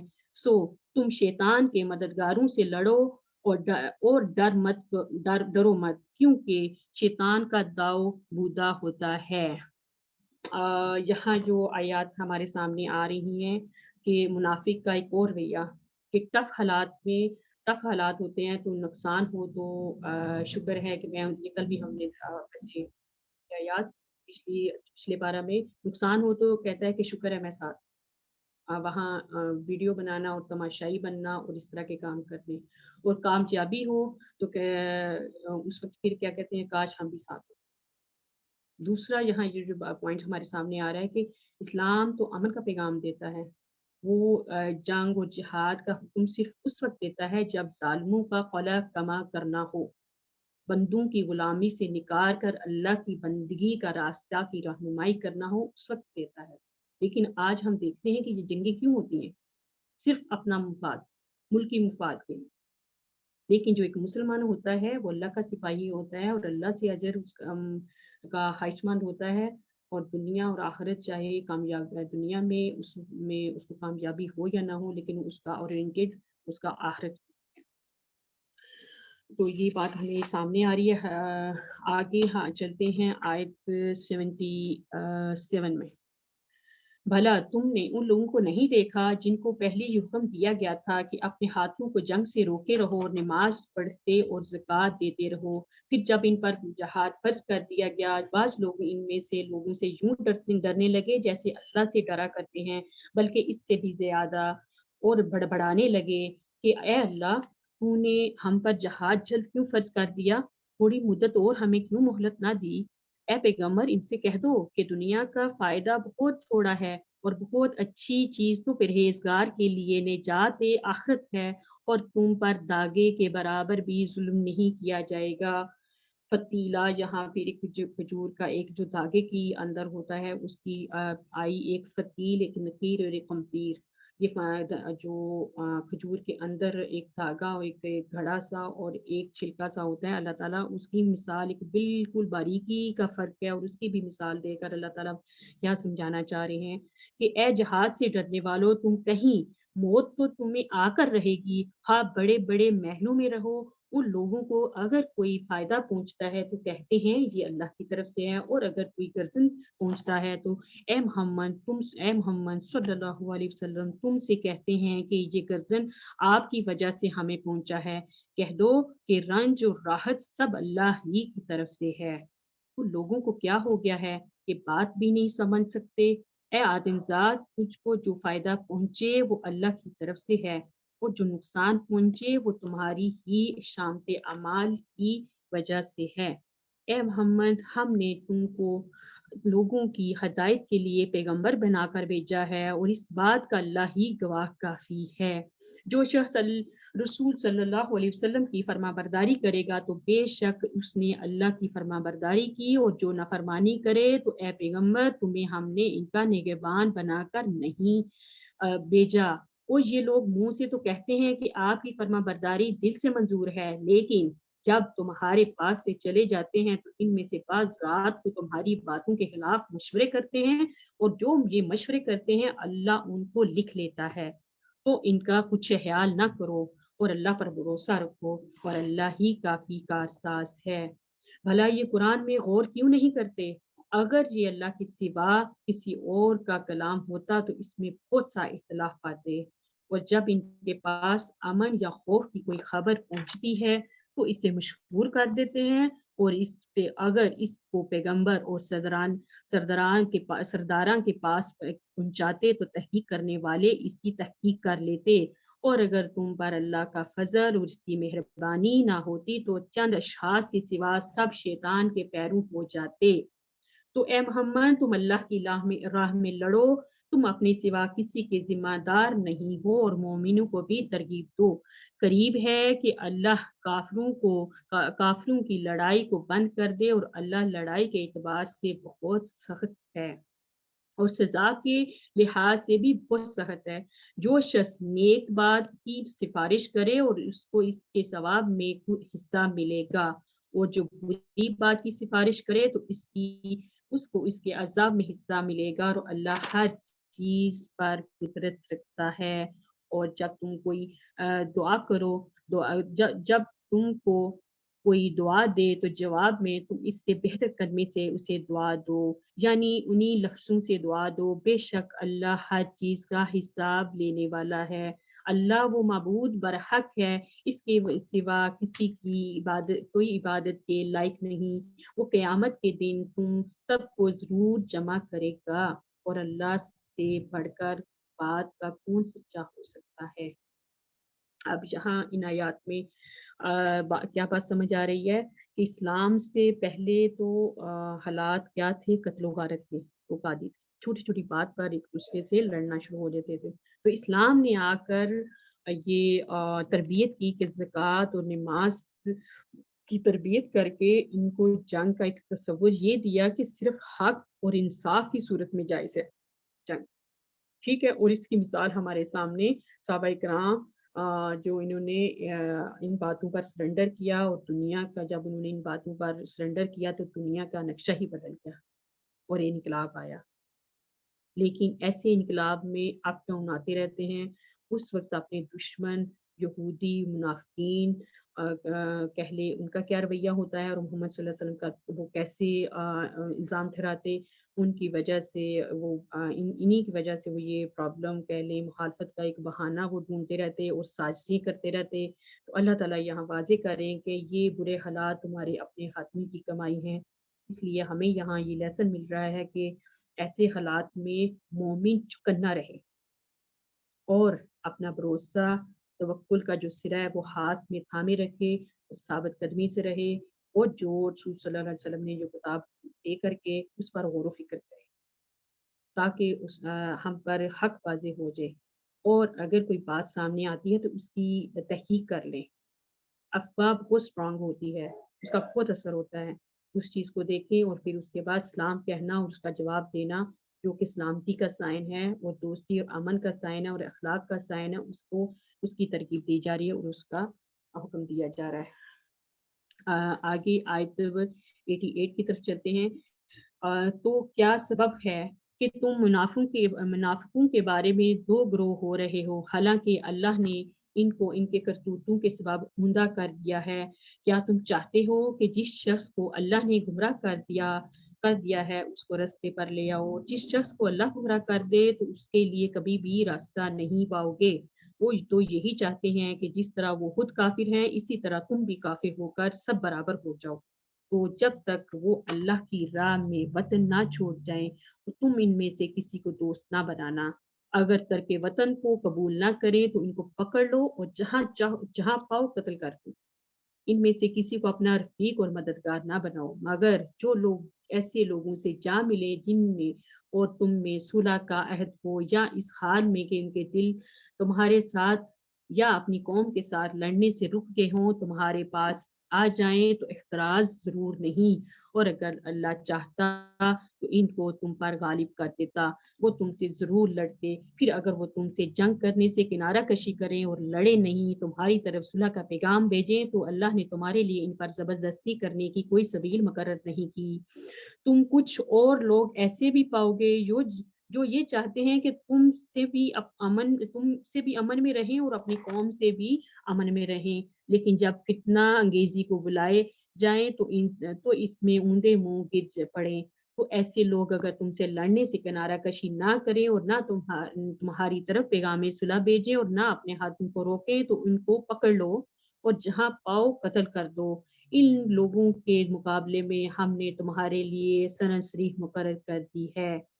یہاں اب کیا بات سمجھ آ رہی ہے کہ اللہ تعالیٰ نے جو منافق کی پہچان کو واضح کر کے اس کے ساتھ کیسا سلوک کرنا ہے وہ بتایا، کہ اس کے ساتھ کیسا بہیو کرنا ہے، اور اس کی مثال مکہ کا ایک خاص گروہ کا ذکر کر کے کہ ان کے ساتھ مت اٹھو بیٹھو، یہ نقصان پہنچائیں گے۔ ہاں بضرورت اگر جنگ کرنی پڑے تو کرو، ٹھیک ہے۔ اچھا، اور کسی مومن کو شان نہیں کہ مومن کو مار ڈالے مگر بھول کر، اور جو بھول کر بھی مومن کو مار ڈالے تو ایک مسلمان غلام آزاد کرے اور دوسرے مقتول کے وارثوں کو خون بہا دے۔ ہاں اگر وہ معاف کر دے تو ان کو اختیار ہے کہ اگر مقتول تمہارے دشمنوں کی جماعت میں سے ہو اور وہ خود مومن ہو تو صرف ایک مسلمان غلام آزاد کرنا چاہیے۔ اگر مقتول ایسے میں سے جن میں تم میں اور صلح کا عہد ہو تو وارثان مقتول کو خون بہا دینا اور ایک مسلمان غلام آزاد کرنا چاہیے، اور جس کو یہ میسر نہ ہو تو وہ متواتر 2 مہینے کے روزے رکھے۔ یہ کفارہ اللہ کی طرف سے ہے، اللہ کی طرف سے قبول توبہ کے لیے ہے، اور اللہ سب کچھ جانتا ہے اور بڑی حکمت والا ہے۔ اور جو شخص مسلمانوں کو قصداً مار ڈالے گا تو اس کی سزا دوزخ ہے جس میں وہ ہمیشہ جلتا رہے گا، اور اللہ اس پر غضبناک ہوگا اور اس پر لعنت کرے گا، اور ایسے شخص کے لیے اس نے بڑا سخت عذاب تیار کر رکھا ہے۔ مومنوں، جب تم اللہ کی راہ میں باہر نکلا کرو تو تحقیق سے کام لیا کرو، اور جو شخص تم سے اسلام علیہ کرے اس سے یہ نہ کہو کہ تم مومن نہیں ہو، اور اس سے تمہاری غرض یہ ہو کہ دنیا کی زندگی کا فائدہ حاصل کرو، تو اللہ کے پاس ہی بہت سی غنیمتیں ہیں، تم بھی تو پہلے ایسے ہی تھے، پھر اللہ نے تم پر احسان کیا، تو آئندہ تحقیق کر لیا کرو، اور جو عمل تم کرتے ہو اللہ اس سب کی خبر رکھتا ہے۔ جو مسلمان گھروں میں بیٹھے رہتے اور لڑنے سے جی چراتے ہیں اور کوئی عذر نہیں رکھتے، وہ جو اللہ کی راہ میں اپنے مال اور جان سے لڑتے ہیں وہ دونوں برابر نہیں ہو سکتے۔ اللہ نے مال اور جان سے جہاد کرنے والوں کو بیٹھ رہنے والوں پر درجے میں فضیلت بخشی ہے، اور نیک وعدہ سب سے ہے، لیکن اجر عظیم کے لحاظ سے اللہ نے جہاد کرنے والوں کو بیٹھے رہنے والوں پر کہیں فضیلت بخشی ہے، یعنی اللہ کی طرف سے درجات ہیں اور بخشش ہے اور رحمت ہے، اللہ بڑا بخشنے والا اور مہربان ہے۔ جہاں یہ کیا بات آ رہی ہے کہ مسلمانوں کے ہاتھ مسلمان کا قتل ہو جانا، تو اس صورت کیا ہے کہ خطا سے ہو تو کفارہ بتایا گیا، اور تحقیق کر لو کہ اس میں اپنا ہے یا اپنے ملک یا اپنی قوم سے ہے، تعلق رکھتا ہے، وہ اس میں کیا کرنا ہے کہ غلام آزاد کرنا اور ورثاء کو خون بہا دینا، یعنی پیمنٹ کرنا، اور اگر دشمن قوم سے ہو گیا وہ جو قتل کیا گیا غلطی سے، تو وہ دشمن جو ہے تو پھر ایک مسلمان آزاد کر دو، اور خون بہا لازم نہیں ہے۔ اور اگر ایسا ممکن آپ غلام وغیرہ آزاد کر سکتے تو پھر 2 ماہ کے مسلسل پے در پے روزے رکھے، اور یہ اللہ تعالیٰ کی طرف سے کیا ہے کفارہ ہے۔ اور خون بہا کے لیے اگر ورثاء جو ہیں معاف کرتے تو خون بہا تو ٹھیک ہے، ورنہ مقتول پر قرض رہتا ہے، اور یہ قرض پھر ریاست اور ادارے جو ہیلپ NGO جو ہیں ان کی مدد کریں اس کی ادائیگی میں۔ تو دوسرا اس میں یہ بتایا جا رہا ہے کہ ظاہراً جو مسلمان ہونے کا اقرار کر دے آپ کے سامنے تو پھر ظاہر پر بھی معاملہ کرنا چاہیے، پھر اس کو قتل نہیں کرو، کیونکہ ہو سکتا ہے وہ سچا ہو۔ پھر آخر میں جہاد میں نکلنے والے جو ہیں وہ نسبت گھر میں بیٹھے رہنے والوں سے افضل ہیں۔ یہاں ان آیات میں اللہ تعالیٰ نے ہمیں ایک طریقہ کار بتایا، اگر غلطی سے کوئی خطا ہو جائے تو اس کا طریقہ کیا ہے، اور ایک ظاہر پر معاملہ کرنا اور دوسرا جہاد کی طرف۔ آگے چلتے ہیں آیت نمبر 97 کی طرف۔ جو لوگ اپنی جانوں پر ظلم کرتے ہیں، جب فرشتے ان کی جانیں قبض کرنے لگتے ہیں تو ان سے پوچھتے ہیں کہ تم کس حال میں تھے؟ وہ کہتے ہیں کہ ہم ملک میں عاجز اور ناتواں تھے۔ فرشتے کہتے ہیں کہ اللہ کا ملک فراخ نہیں تھا کہ تم اس میں ہجرت کر جاتے۔ ایسے لوگوں کا ٹھکانہ دوزخ ہے اور وہ بری جگہ ہے۔ ہاں، جو مرد اور عورتیں اور بچے بے بس ہیں کہ نہ تو کوئی چارہ کر سکتے ہیں اور نہ کوئی رستہ جانتے ہیں، قریب ہے کہ اللہ ایسوں کو معاف کر دے، اور اللہ معاف کرنے والا اور بخشنے والا ہے۔ اور جو شخص اللہ کی راہ میں گھر بار چھوڑ جائے وہ زمین میں بہت سی جگہ اور کشائش پائے گا۔ اور جو شخص اللہ اور اس کے رسول کی طرف ہجرت کر کے گھر سے نکل جائیں تو اس کو موت آ پکڑے تو اس کا ثواب اللہ کے ذمہ ہو چکا، اور اللہ بخشنے والا اور مہربان ہے۔ جہاں کیا بات سمجھ آ رہی ہے کہ دارالحرب یعنی ان آیات میں دشمنان اسلام کے قبضے میں جہاں مسلمان رہ رہے ہوں، انہیں وہاں مشکل ہو تو اس کے مطابق کے باوجود اگر ہجرت نہ کرے تو ان کے جو ہے عذاب تیاری ہے جہنم ہے۔ اور آخرت میں ان کے پاس پھر کیا بتایا جا رہا ہے کہ آخرت میں ان کے پاس کوئی نہیں ہوگا کہ دین پر عمل نہ کرنے کا ہمیں کیوں موقع کیسے نہیں ملا۔ تو فرشتے بلکہ باقاعدہ یاد آ رہی ہے کہ فرشتے کہیں گے موت کے وقت کہیں گے کہ اللہ کی زمین تو بہت وسیع تھی، وہاں چلے جاتے جہاں آزادی تھی تاکہ تم عمل کر سکتے۔ یعنی کہ ہمیں کیا لیسن ہے کہ ایک مسلمان ایسے نظام میں ہو جہاں اسے یہ عمل کرنا مشکل تو وہاں ہجرت کر جائے۔ ہاں، اگر ایسے نظام میں رہ کر اس وقت جائز ہے جب وہ انفرادی طور پر اور طور پر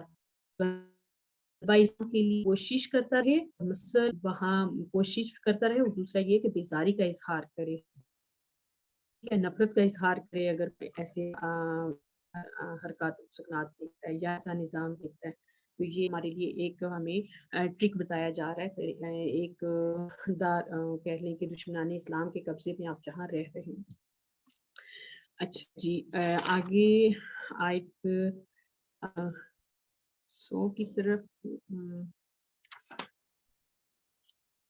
جی، آیت نمبر 101 کی طرف۔ اور جب تم سفر کو جاؤ تو تم پر کچھ گناہ نہیں کہ تم نماز کو کم کر کے پڑھو، بشرطے کہ تم کو خوف ہوگا کافی لوگ تم کو ایذا دیں گے، بے شک کافی تمہارے کھلے دشمن ہیں۔ اور پیغمبر جب تم ان مجاہدین کے لشکر میں ہو اور ان کو نماز لگو تو چاہیے کہ ان کی ایک جماعت تمہارے ساتھ مسلح ہو کر کھڑی رہے، جب وہ سجدہ کر چکے ہیں تو تم پرے ہو جائیں، اور پھر دوسری جماعت جس نے نماز نہیں پڑھی ان کی جگہ آئے اور ہوشیار اور مسلح ہو کر تمہارے ساتھ نماز ادا کرے۔ کافر اس بات میں ہے کہ تم ذرا اپنے ہتھیاروں اور سامانوں سے غافل ہو جاؤ تو یہ تم پر یکبارگی حملہ کر دیں۔ اگر تم بارش کے سبب تکلیف میں ہو یا بیمار ہو تو تم پر کچھ گناہ نہیں کہ ہتھیار اتار رکھو، مگر ہوشیار ضرور رہنا، اللہ نے کافروں کے لیے ذلت کا عذاب تیار کر رکھا ہے۔ پھر جب تم نماز تمام کر چکو تو کھڑے اور بیٹھے اور لیٹے ہر حالت میں اللہ کو یاد کرو۔ پھر جب خوف جاتا رہے تو اس طرح سے نماز پڑھو جس طرح امن کی حالت میں پڑھتے ہو، بے شک نماز کا مومنوں پر اوقات مقرر میں ادا کرنا فرض ہے، اور کفار کے پیچھے کرنے میں سستی نہ کرنا۔ اگر تم بے آرام ہوتے ہو تو جس طرح تم بے آرام ہوتے ہو اسی طرح وہ بھی بے آرام ہوتے ہیں، اور تم اللہ سے ایسی امیدیں رکھتے ہو وہ جو نہیں رکھتے، اور اللہ سب کچھ جانتا ہے اور حکمت والا ہے۔ یہاں کیا بات سمجھ آ رہی ہے کہ نماز ہر حال میں، چاہے جنگ ہو، چاہے بیمار ہو، چاہے جس حالت میں بھی ہو، نماز کی اہمیت پتہ چل رہی ہے ہمیں۔ یعنی جنگ میں بھی صلاۃ کا ایک طریقہ بتایا جا رہا ہے، یا آپ سفر میں ہیں تو اس کا کیا، اس کے لیے اصل میں تو یہ قصر جو نماز ہے یہ کہہ لیں جنگ ہی میں حکم آیا، بعد میں سفر کے لیے بھی یہ ایزی کر دی گئی۔ تو یہاں میں نماز کی اہمیت پتہ چل رہی ہے، اور اس کا طریقہ کار جو بتایا جا رہا ہے صلاۃ الخوف کا۔ تو آگے چلتے ہیں آیت نمبر 105 کی طرف۔ اے پیغمبر، ہم نے تم پر سچی کتاب نازل کی ہے تاکہ اللہ کی ہدایات کے مطابق لوگوں کے مقدمات فیصل کرو، اور دیکھو دغا بازوں کی حمایت میں کبھی بحث نہ کرنا، اللہ سے بخشش مانگنا، بے شک اللہ بخشنے والا اور مہربان ہے۔ جو لوگ اپنے ہم جنسوں کی خیانت کرتے ہیں ان کی طرف سے بحث نہ کرنا، کیونکہ اللہ خائن اور مرتکب جرائم کو دوست نہیں رکھتا۔ یہ لوگوں سے تو پوچھتے ہیں اور اللہ سے نہیں، یہ لوگوں سے تو چھپتے ہیں اور اللہ سے نہیں چھپتے، حالانکہ جب وہ راتوں کو ایسی باتوں کے مشورے کیا کرتے تھے کہ جن کو وہ پسند نہیں کرتے تو ان کے ساتھ ہوا کرتا ہے، اور اللہ ان کے تمام کاموں پر احاطہ کیے ہوئے ہے۔ بھلا تم لوگ دنیا کی زندگی میں تو ان کی طرف بحث کر لیتے ہو، قیامت کو ان کی طرف سے اللہ کے ساتھ کون جھگڑا کرے گا اور کون ان کا وکیل بنے گا؟ جو شخص برا کام کر بیٹھے یا اپنے حق میں ظلم کر لے پھر اللہ سے بخشش مانگے تو اللہ بخشنے والا اور مہربان پائے، اللہ کو بہمان پائے گا۔ اور جو کوئی گناہ کرتا ہے تو اس کا وبال اسی پر ہے، اور اللہ جاننے والا اور حکمت والا ہے۔ جو شخص کوئی قصور یا گناہ تو خود کرے لیکن اس سے کسی بے گناہ کو منتہم کرے تو اس نے بہتان اور صریح گناہ کا بوجھ اپنے اوپر اٹھا رکھا ہے۔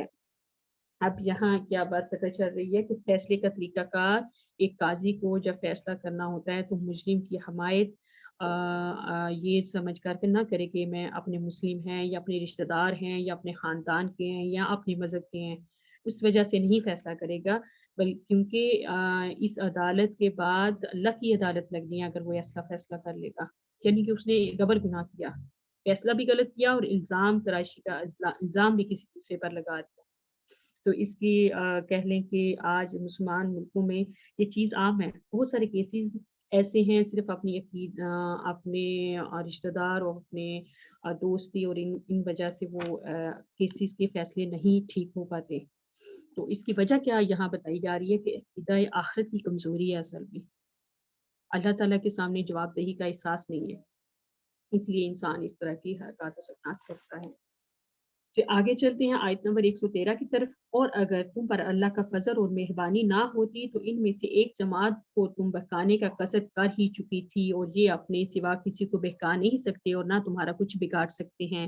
اللہ نے تم پر کتاب اور دانائی نازل فرمائی ہے اور تمہیں وہ باتیں سکھائیں جو تم نہیں جانتے تھے۔ تم پر اللہ کا بڑا فضل ہے، ان لوگوں کی بہت سی مشورتیں اچھی نہیں، ہاں اس شخص کی مشورت اچھی ہو سکتی ہے جو خیرات یا نیک بات یا لوگوں میں صلح کرنے کو کہے، اور جو ایسے کام اللہ کی خوشنودی حاصل کرنے کے لیے کرے گا تو ہم اس کو بڑا ثواب دیں گے۔ اور جو شخص سیدھا رستہ معلوم کرنے کے بعد پیغمبر کی مخالفت کرے اور مومنوں کے راستے کے سوا اور راستے پر چلے تو جدھر وہ چلتا ہے ہم اسے ادھر ہی چلنے دیں گے، اور قیامت کے دن جہنم میں داخل کریں گے، وہ بڑی بری جگہ ہے۔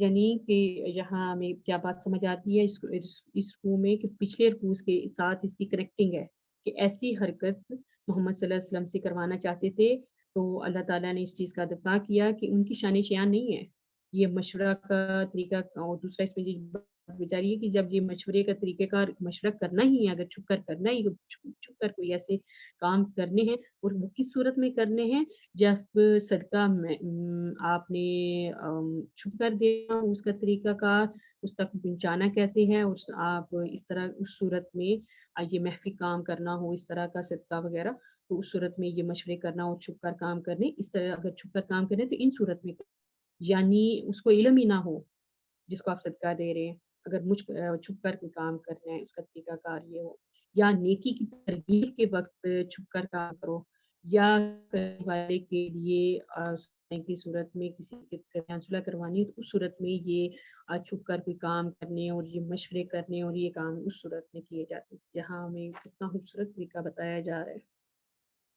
اچھا آگے، اللہ اس گناہ کو نہیں بخشے گا کہ کسی کو اس کا شریک بنایا جائے، اور اس کے سوا گناہ جس کو چاہے گا بخش دے گا، اور جس نے اللہ کے ساتھ شریک بنایا اور وہ رستے سے دور جا پڑا، اور یہ جو اللہ کے سوا پرستش کرتے ہیں تو عورتوں ہی کی اور پکارتے ہیں تو شیطان سرکش کو ہی کو، اور جس پر لعنت کی ہے تو اللہ سے تو جو اللہ سے کہنے لگا میں تیرے بندوں سے غیر اللہ کی نظر دلوا کر مال کا ایک مقرر حصہ لے لیا کروں گا، ان کو گمراہ کرتا اور امیدیں دلاتا رہوں گا، اور یہ سکھاتا رہوں گا کہ جانوروں کے کان چلتے رہیں، اور یہ بھی کہتا رہوں گا کہ وہ اللہ کی بنائی ہوئی صورتوں کو بدلتے رہیں، اور جس شخص نے اللہ کو چھوڑ کر شیطان کو دوست بنایا وہ صرف نقصان میں پڑ گیا، اور ان کو وعدے دیتا ہے، امیدیں دلاتا ہے، اور جو کچھ شیطان انہیں وعدے دیتا ہے وہ دھوکہ ہی دھوکہ ہے۔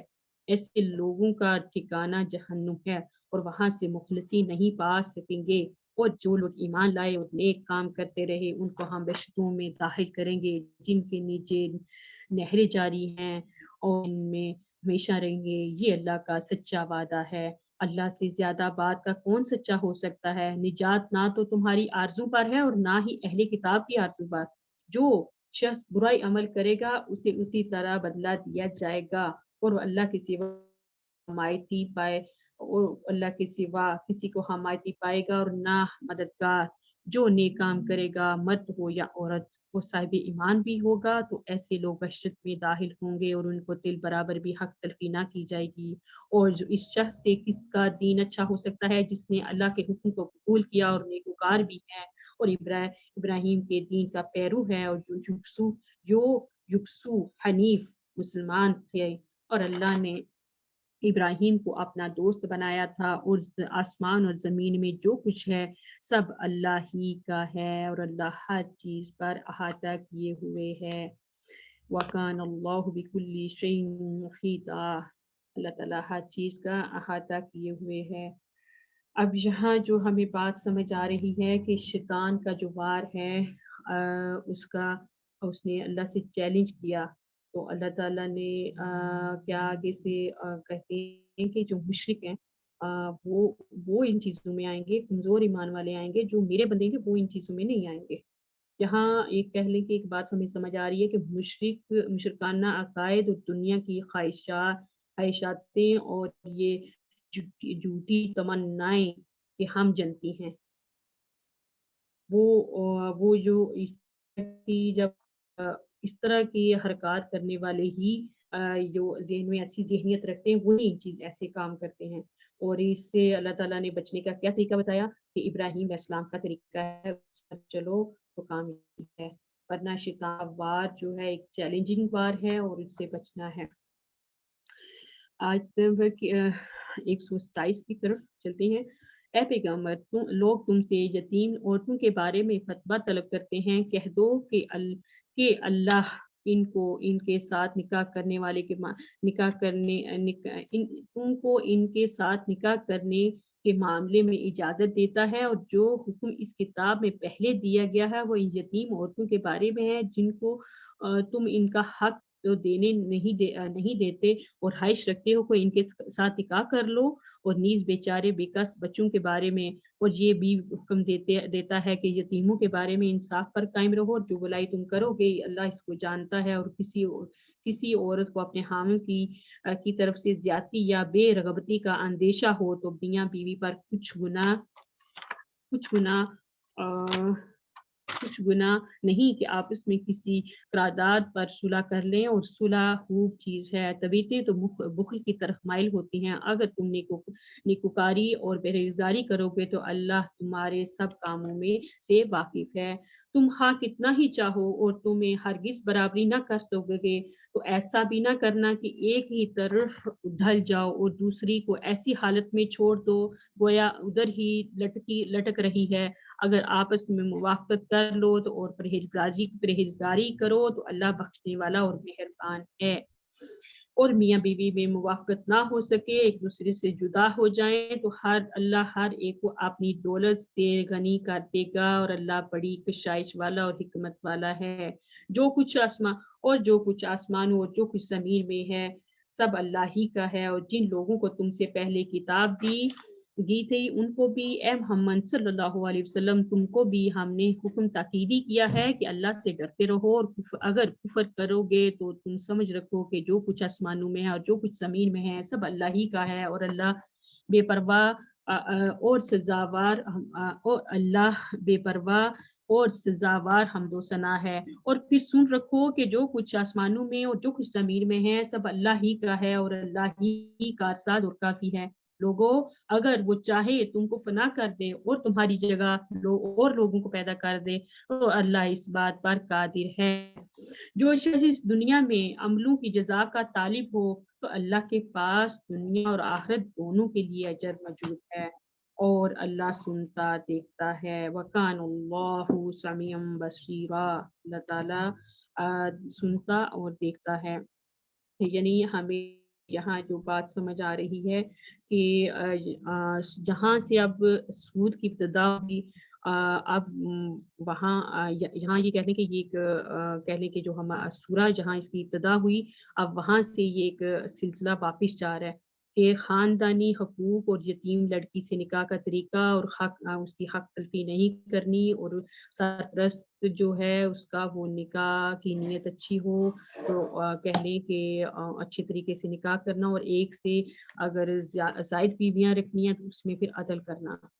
ٹھیک ہے، تو آج تو ایک بیوی رکھ کے بھی اس میں بھی عدل کرنا آج کی جنریشن کے لیے مشکل ہو رہا ہے۔ تو اللہ تعالیٰ یہاں ایک سے زائد کے لیے کا بھی ایک سامنے کر رہے ہیں کہ کیسے میں عدل کرنا ہے۔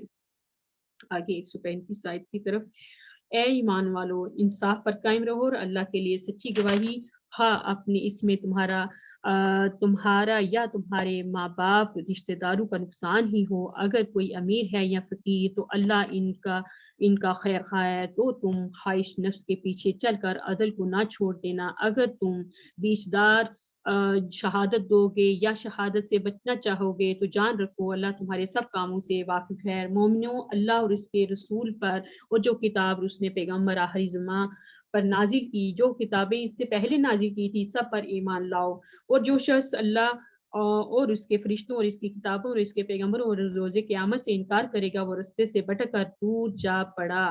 جو لوگ ایمان لائے پھر کافر ہو گئے اور پھر ایمان لائے پھر کافر ہو گئے پھر کفر میں بٹتے گئے، اور ان کو اللہ نہ تو بخشے گا اور نہ سیدھا رستہ دکھائے گا۔ اے پیغمبر، منافقوں یعنی دو رخے لوگوں کی بشارت سنا دو کہ ان کے لیے دکھ دینے والا عذاب تیار ہے، جو مومنوں کو چھوڑ کر کافروں کو دوست بناتے ہیں۔ کیا یہ ان کے ہاں عزت حاصل کرنا چاہتے ہیں؟ تو عزت تو سب اللہ ہی کی ہے، اور اللہ نے تم مومنوں پر اپنی کتاب میں یہ حکم نازل فرمایا ہے کہ جب تم کہیں سنو کہ اللہ کی آیتوں سے انکار ہو رہا ہے اور ان کا ہنسی اڑائی جا رہی ہے، تو جب تک وہ لوگ باتیں نہ کرنے لگیں کہ ان کے پاس مت بیٹھو، اور ورنہ تم بھی انہی ہی جیسے ہو جاؤ گے۔ کچھ شک نہیں کہ اللہ منافقوں اور کافروں سب کو دوزخ میں اکٹھا کرنے والا ہے۔ جو تم دیکھتے رہتے جو تم کو دیکھتے رہتے ہیں، اگر اللہ کی طرف سے تم کو فتح ملے تو کہتے ہیں کیا ہم تمہارے ساتھ نہ تھے، اور اگر کافروں کو فتح نصیب ہو تو ان سے کہتے ہیں کیا ہم تم پر غالب نہیں تھے اور تم کو مسلمان کے ہاتھ سے بچایا نہیں۔ تو اللہ تم میں قیامت کے دن فیصلہ کر دے گا، اور اللہ کافروں کو مومنوں پر ہرگز غلبہ نہیں دے گا۔ اب یہاں جو بات سمجھ آ رہی ہے کہ ایمان مفصل کی جو علامت یہ ہے کہ انصاف کا جھنڈا پکڑنا، ورنہ غیر شعوری ایمان ہوتا ہے، صبح کو کچھ شام کو کچھ، ادھر پلڑا باری ادھر چلو، تو یہ سارے معاملات جو ہیں پھر ایک منافق کی نشانی ہے۔ تو آگے اب جو آخری جو رکوع ہے پارے کا، اب اس کا اختتام جو ہے منافقین کا ایک رویہ کیسا ہونا چاہیے، کیسا ہوتا ہے یہ بتایا جا رہا ہے، اور کہہ لیں کہ یہ منافقت کا ایک بہت ہی عجیب سا ایک رویہ ہوتا ہے کہ انسان کو سمجھ نہیں آتی بعض دفعہ۔ غیر شعوری منافقت، جیسے غیر شعوری منافقت اور شعوری منافقت میں فرق کرنا، اور دوسرا کہہ لیں کہ یہ اگر فیل ہو جائے کہ منافقت ہو رہی ہے تو یہ ایک ایمان کا ہی سائن ہے۔ جیسے حضرت حنظلہ کے بارے میں آتا ہے نا، انہوں نے کہا گلیوں میں کہنے لگے حنظلہ منافق ہو گیا، حنظلہ منافق ہو گیا، تو یہ ایک ایمان کی کیفیت کا سائن ہے۔ لیکن غیر شعوری طور پر منافق والی حرکتیں کرنا یا شعوری طور پر کرنا، اس سے بچنا بہت ضروری ہے۔ طاہری رکوع کی کہنے کا اہتمام جو ختم ہو رہی ہے وہ منافقین کے رویے پر ہی اس پارے کا اہتمام ہوگا کہ کیا ہوتا ہے آیت نمبر 142 میں کہ منافق ان چالوں سے اپنے نزدیک اللہ کو دھوکہ دیتے ہیں، یہ اس کو کیا دھوکہ دیں گے، وہ انہی کو دھوکہ میں ڈالنے والا ہے۔ جب نماز کو کھڑے ہوتے ہیں تو سست اور کاہل ہو کر صرف لوگوں کو دکھانے کو، اور اللہ کو یاد ہی نہیں مگر بہت کم، اللہ کو یاد ہی نہیں کرتے مگر بہت کم، بیچ میں لٹک پڑے رہتے ہیں، نہ ان کی طرف مائل ہوتے ہیں، نہ ان کی طرف مائل ہوتے ہیں، نہ ان کی طرف مائل ہوتے ہیں اور نہ ان کی طرف۔ جس کو اللہ بھٹکائے تو تم اس کے لیے کبھی رستہ نہ پاؤ گے۔ اے اہل مومنوں، اے اہل ایمان، مومنوں کے سوا کافروں کو دوست نہ بناؤ۔ کیا تم چاہتے ہو کہ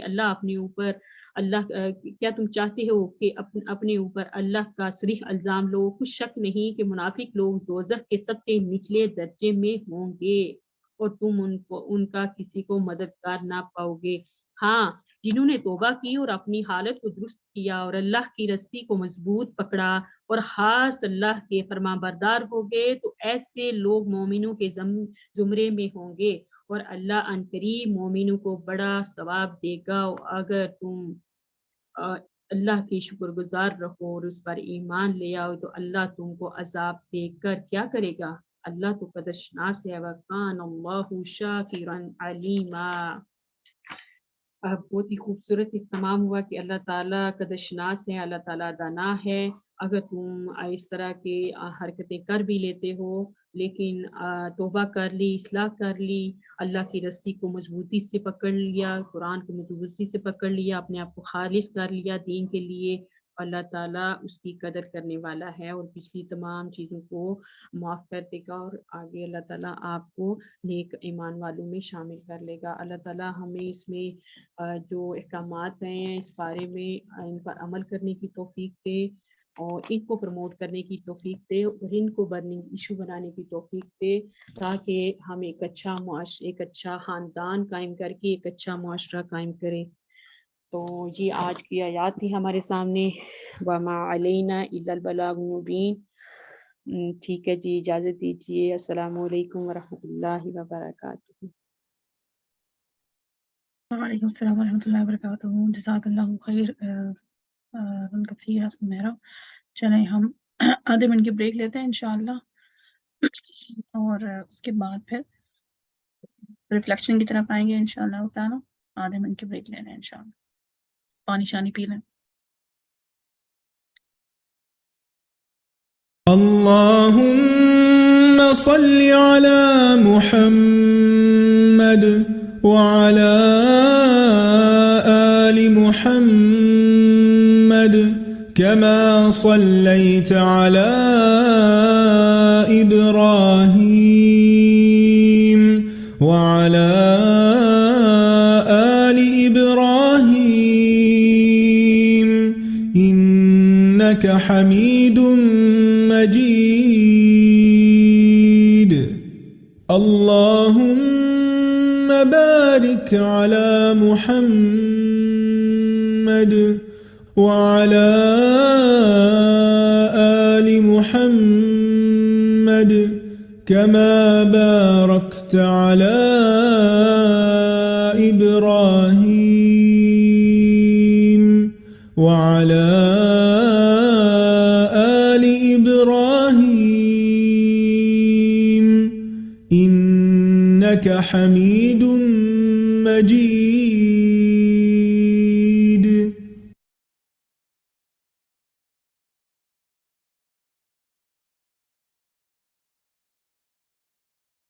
الحمد للہ رب العالمین۔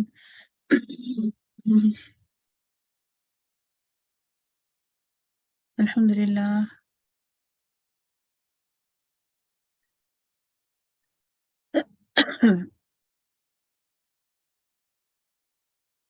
اللہ سبحانہ و تعالیٰ کا احسان ایک بار پھر ہم مل کے ادا کرتے ہیں، اس کا شکر ادا کرتے ہیں، اور جیسے کہ آج پارے کا اختتام بھی شکر پہ ہوا، دل سے شکر ادا کریں کہ اللہ سبحانہ و تعالیٰ نے ہمیں ایک بار پھر مہلت دی کہ ہم بیٹھ سکیں، اس کے کلام کو سن سکیں اور اپنے ساتھ کچھ لے جائیں۔ یہ اس نے مہلت دی نا ہمیں، یہ اس کا احسان ہے ہم پہ۔ آج بھی پارے میں ہم نے پڑھا کہ احسان اس کا سو کیا احسان اللہ سبحانہ و تعالیٰ نے کیا احسان کیا ہم پر؟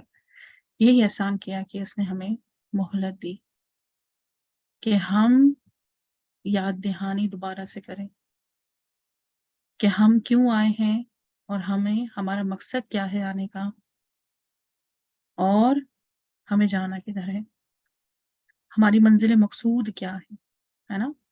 تو یہ اس کا احسان کہ اس نے ہمیں ایک بار پھر دوبارہ مہلت دی،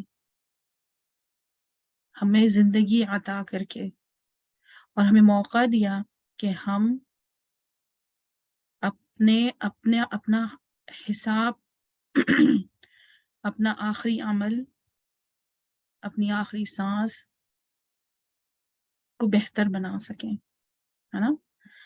کیسے بنائیں گے؟ جب ہم ان تمام باتوں کو سنیں گے، اس کا علم حاصل کریں گے، ان تمام باتوں کا جو ہمارا رب ہم سے چاہتا ہے، اور پھر ہم اس کو اپنے اوپر عمل بھی کریں، تبھی تو ہم اپنی آخری سانس کو بہتر بنا سکتے ہیں، ہے نا؟ تو کتنا شکر ادا کرنا چاہیے ہمیں اپنے رب العالمین کا۔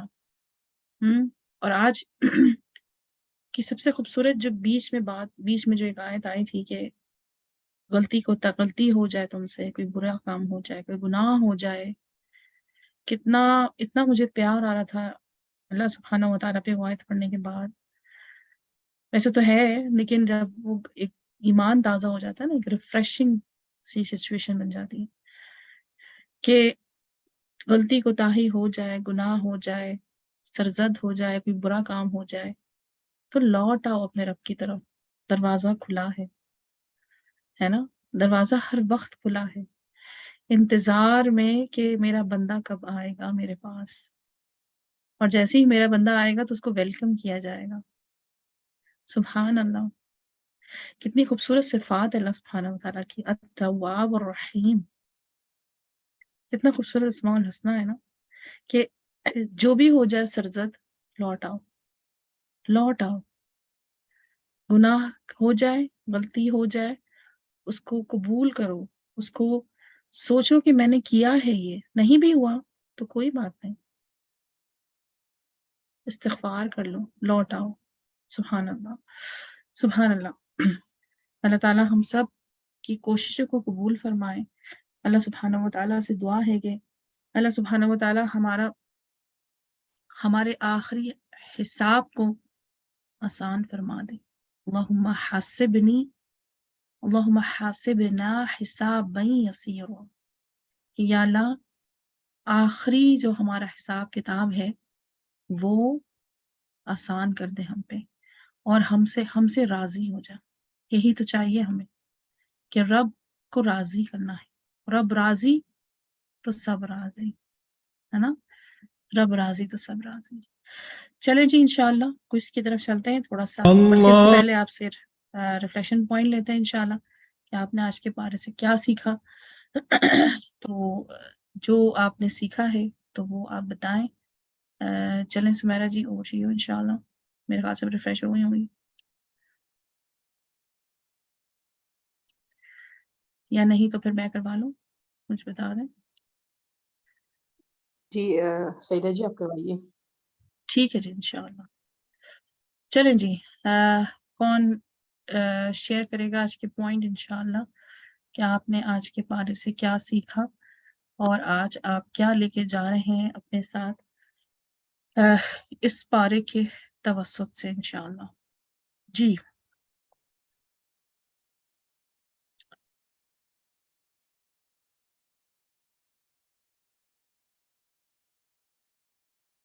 ہاں جی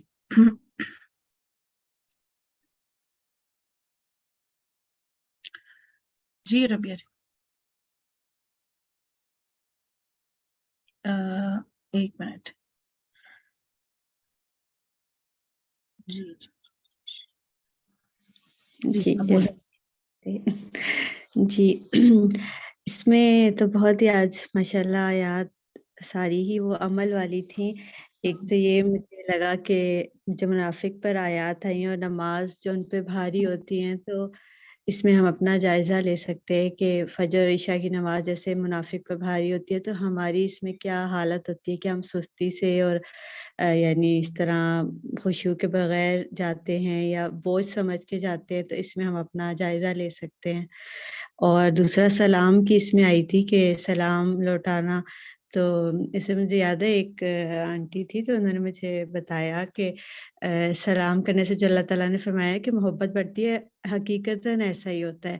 انہوں نے مجھے بتایا، کہتی ہم جوائنٹ فیملی میں تھے تو ظاہر ہے اپ اینڈ ڈاؤن ہو جاتے ساتھ رہنے میں، لڑائی جھگڑی وہ، تو کہتی ہم کسی سے بھی، میری دیورانی جٹھانی سے ہوتی تھی نا کچھ بحث یا کچھ بھی، تو کہتی میں سلام کرنا نہیں چھوڑتی تھی۔ انسان ہوتا ہے نا منہ موڑ لیتا، بات بھی نہیں کرتا، شروع کے دن ایسے ہوتے تھے، ایک دو دن بہت غصہ، تو کہتی ہے میں غصہ الگ ہوتا تھا، میں سلام کرنا نہیں چھوڑتی تھی صبح اٹھ کے، تو اس سے کہتی ہیں واقعی ایسا ہوتا تھا کہ خود ہی دل ٹھیک ہو جاتے تھے، دلوں میں محبت آ جاتی تھی اور غصہ دور ہو جاتا تھا۔ تو یہ چیز ان کی مجھے ٹپ یاد ہے آج کل تو میں بھی اس پہ عمل کرنے کی کوشش کرتی ہوں کہ کسی سے ناراضگی ہو، بے شک وہ آپ بات بے شک نہیں کرے، لیکن سلام ضرور اس کو، یعنی جو روز کرتے ہیں اس کو کرنا چاہیے، تو واقعی اس سے دل صاف ہو جاتے ہیں، کچھ کہنے کی ضرورت بھی نہیں پڑتی اور انسان نارمل ہو جاتا ہے۔ اور دوسرا یہی صلاۃ الخوف کی بڑی یعنی دل پہ وہ ہوا کہ اتنی اہمیت ہے نماز کی کہ جنگ کی حالت میں بھی اللہ تعالیٰ نے یعنی اس کو معاف نہیں کیا، شارٹ کر دی، لیکن بیماری میں ہر اس میں نا، تو ہم کیسے یعنی اس سے وہ ہو سکتے ہیں غافل۔ اللہ تعالیٰ اولادوں کو بھی نماز سے جوڑے، آمین۔ آمین یا رب، آمین۔ جزاک اللہ خیر، بہت ہی خوبصورت پوائنٹس ربیہ جی نے یاد دہانی کے لیے ہم سب کو بتائیں کہ اس پارے کے اندر جو ہے وہ نماز کا ذکر ہے، اور اس قدر نماز کی زیادہ ویلیو ہمیں پتہ چلی آج کہ کتنی اہم ہے نماز، کتنی اہم ہے۔ حدیث میں آتا ہے، اس کا مفہوم ہے کہ سب سے پہلا حساب، سب سے پہلا سوال نماز کے بارے میں کیا جائے گا۔ اور اب دیکھیں اللہ تعالیٰ نے آیت میں فرمایا، ہم سب اس پہ غور و فکر کریں کہ چاہے جو بھی حالت ہو تمہاری، اٹھتے بیٹھتے لیٹتے پر نماز ادا کرنی ہے۔ اور سوچے کہ سب سے دوسرا رکن ارکان اسلام وہ نماز ہے۔ پہلا رکن ہے شہادہ، یعنی کہ ہم نے شہادہ پڑھی، ایک جملہ ادا کیا، کلمہ ادا کیا، اور وہ کلمہ جو ہے وہ چابی ہے دروازے کے اندر آنے کی۔ کون سے دروازے کے؟ اسلام کے دروازے کے اندر آنے کی۔ لا الہ الا اللہ محمد رسول اللہ، کہ اللہ کے سوا کوئی عبادت کے لائق نہیں۔ یا اللہ میں یہاں پہ ہی اقرار کر رہی ہوں کہ تیرے سوا کوئی عبادت کے لائق نہیں، یعنی کہ شرک کا منفی کلمہ ہے نا، کہ تیرے سوا میں نے کسی کی عبادت نہیں کرنی، اور رسول اللہ صلی اللہ علیہ وسلم کی میں نے اطاعت کرنی ہے۔ محمد رسول اللہ کا مطلب ہے کہ میں نے رسول اللہ صلی اللہ علیہ وسلم کی اطاعت کرنی ہے، ان کی پیروی کرنی ہے۔ یہ کہہ کے میں اندر آ گئی دروازے میں۔ اب جب دروازے کے اندر آئی تو اس میں میں نے گھر کے رولز کو فالو کرنے ہیں، اور وہ گھر کے رولز کیا ہیں؟ صلاۃ، صوم، زکوٰۃ، حج، یہ سارے کیا ہیں؟ اس گھر کے رولز ہیں، اور ایک بھی رول ادا نہ کیا گیا تو پھر مجھے اس گھر میں انٹری نہیں دی جائے گی، یعنی کہ میں اس گھر کی فرد نہیں کہلاؤں گی۔ تو سوچے اگر ہم نماز چھوڑ دیں گے، اور سب سے جو دوسرا شہادہ کے بعد دوسرا رکن نماز، تو پھر میں کیسے، میری آئیڈینٹیفیکیشن تو ویسے ختم ہو گئی نا۔ مطلب کتنی ڈرنے والی بات ہے کہ اللہ کے سامنے ہم اپنی شناخت کھو رہے ہیں نماز نہ پڑھ کے۔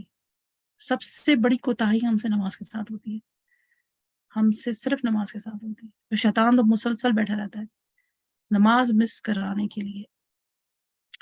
اللہ اکبر۔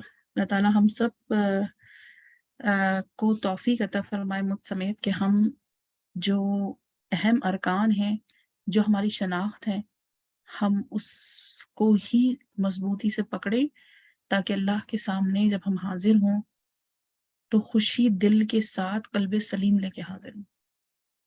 جو قلب سلیم لے کے حاضر ہوگا اللہ کے سامنے، وہی کامیاب پائے گا۔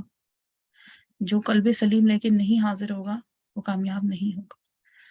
اللہ تعالیٰ ہمیں کامیاب لوگوں میں شامل فرمائے، آمین۔ جی اور کوئی سسٹر؟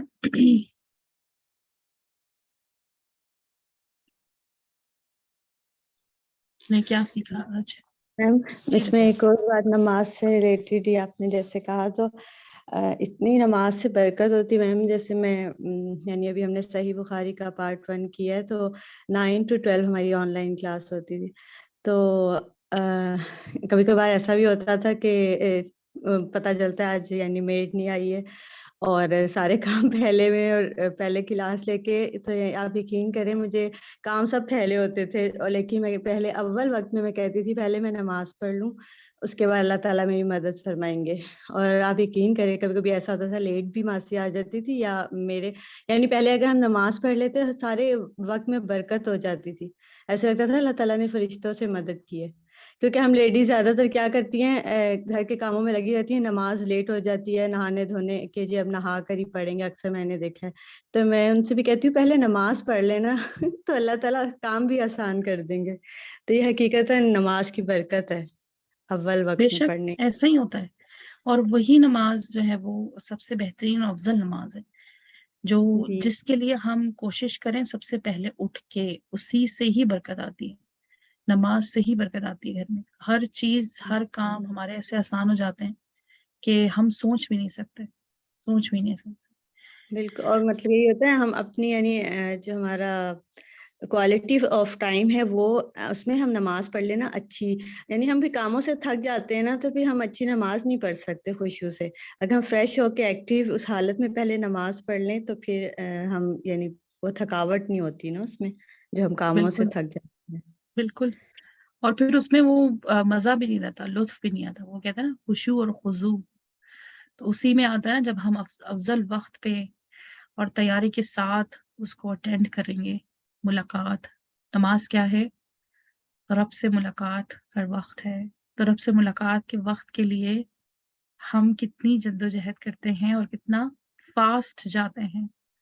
سوچیں آپ کسی کا انویٹیشن آتا ہے تو پھر ہم سب سے پہلے تیار ہو کے کیسے ہی اچھے اچھے کپڑے پہن کے میک اپ شیک اپ لگا کے فٹافٹ جا رہے ہوتے ہیں. اور رب سے ملاقات کے لیے ہم کتنا دوڑتے ہیں ہے نا. کام کر رہے ہوں گے اسی کپڑوں میں بس چلو نماز پڑھ لی اور دیر سے پڑھی کیسے پڑھی گندے سندے پڑھ لی اور بس نماز ہی پڑھنی ہے نا. ایک فرضی تو ادا کرنا ہے نا. رب سے ملاقات کا تو بس فرضی ادا کرنا ہے ہمیں. تو پھر ہماری کیا کیفیت ہوتی ہے اور پھر کیا نماز ہوگی جب ہم ایسی حالت میں اور اس طرح ادا کریں گے. خشوع خضوع کا کیا حال ہوگا سوچے آپ.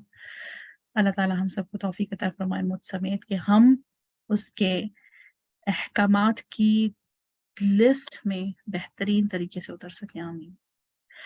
جی اور کوئی سسٹر کچھ کہنا چاہیں گی آج کے پارے کے حوالے سے یا میں اور سسٹر ربیہ خالی بولتا ہے؟ السلام علیکم ورحمۃ اللہ وبرکاتہ. سیدھا جی آج میں تھوڑا اوے تھی تھوڑی بزی تھی تو میں نوٹ نہیں کیا تھا. رائٹ انشاءاللہ اللہ کل سے. اکبر. میں انتظار کر رہی تھی کہ اب نورین جی بولیں گی نورین جی بولیں گی. نہیں آج تھوڑا سا وہ بزی تھی نا سوری. انشاءاللہ کل سے.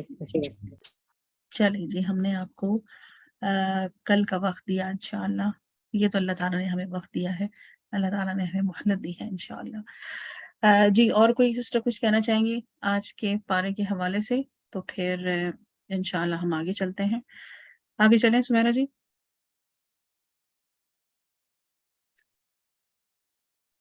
شور بالکل کچھ کر چلیں جی لیتی ہوں.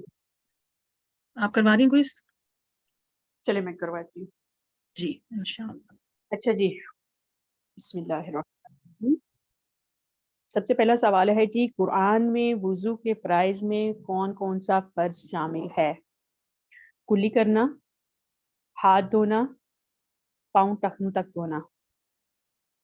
ان میں سے کون سا فرض قرآن میں وضو کے بارے میں آیا تھا؟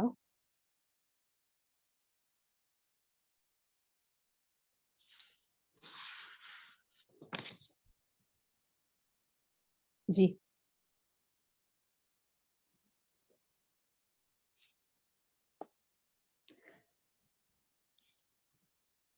یہ تو بہت ایزی کوشچن ہے ویسے.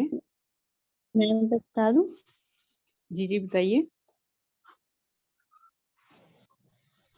اس میں